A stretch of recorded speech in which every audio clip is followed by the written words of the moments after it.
আপনি যদি R15 নিয়ে কোথাও দাঁড়ান, তাহলে মানুষ আপনার R15কেই দেখবে, আপনাকে না।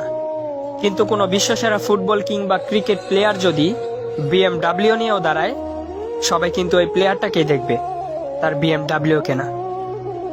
আপনি যদি 10,000 টাকা দামের গেঞ্জি আর প্যান্ট পরেন, তাহলে মানুষ আপনার গেঞ্জি আর প্যান্টটাকেই দেখবে, আপনাকে না।